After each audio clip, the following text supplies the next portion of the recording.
सिर्फ शादी से जुड़े कारोबारी ही नहीं, हर छोटा बड़ा कारोबारी नोटबंदी के इस फैसले की मार झेल रहा है। किसानों को गेहूं की फसल बोनी है, पर खाद और बीज के पैसे कम पड़ रहे हैं। दुनिया भर में मशहूर यूपी के भदोही का कालीन व्यवसाय चरमरा गया है। देश भर में सामान पहुंचाने वाले करीब 70% ट्रक थम गए हैं। ऊपर से मुश्किल यह है कि हालात फिलहाल सुधरते नजर नहीं आ रहे।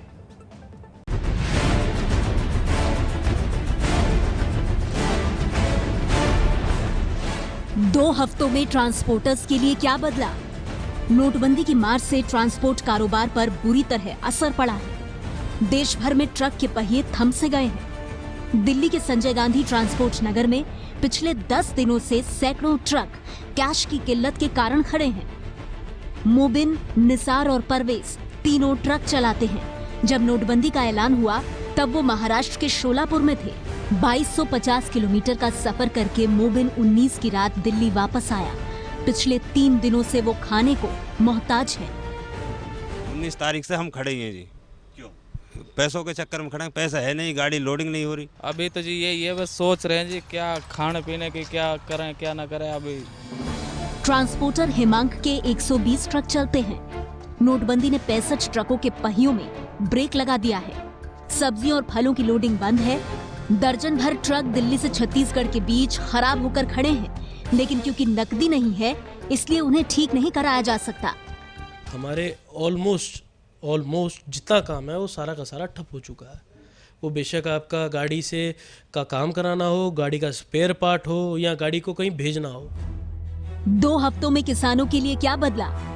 केंद्र सरकार के किसानों को हर हफ्ते 25,000 रुपए निकलवाने की छूट के ऐलान के बाद जम्मू के सीमावर्ती गांव के बैंकों में किसानों की लंबी कतारें लगने लगी हैं। पर बैंकों के पास कैश की किल्लत है। नतीजा, किसानों को पूरे पैसे नहीं मिल पा रहे हैं। 15,000 के लिए फार्म भरा था, 12,000 रुपया दे दिया इन्होंने। क्या कह रहे हैं? बोलते पैसे कम है, कम लेके जाओ सभी। कुछ ऐसी ही हालत उत्तर प्रदेश में भी है। लखनऊ के बंथरा में जगजीवन को 50,000 रुपयों की जरूरत है, पर बैंक ने सिर्फ 10,000 रुपए ही दिए। हालांकि नोटबंदी पर वो सरकार के फैसले को सही ठहराते हैं।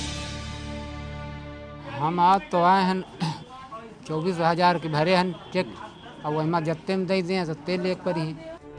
2 हफ्तों में कालीन कारोबारियों के लिए क्या बदला? नोटबंदी की मार भदोही के विश्वविख्यात कालीन व्यवसाय पर भी देखने को मिली है। कालीन उद्योग करीब 7,000 करोड़ रुपए सालाना का व्यवसाय है। नोटबंदी के बाद करीब 8 से 10 करोड़ रुपए का रोज नुकसान हो रहा है, क्योंकि यहाँ बनने वाले 99% कालीन विदेशों में एक्सपोर्ट होते हैं। उतना धन तो हम लोग अपने अकाउंट से निकाल के एक तरह से रिजर्व कर रहे हैं, और जहाँ अत्यधिक आवश्यकता है वहाँ उस पैसे को यूज कर रहे हैं। कैश बैंक से जब नहीं मिल रहा है तो हमारा लेबर इफेक्टेड है। हमारा जब लेबर इफेक्टेड है तो हमारी पूरी इंडस्ट्री इफेक्टेड हो जाती है। ठीक से पैसा नहीं मिल पा रहा है कंपनी में, से काम धंधा लो चल रहा है।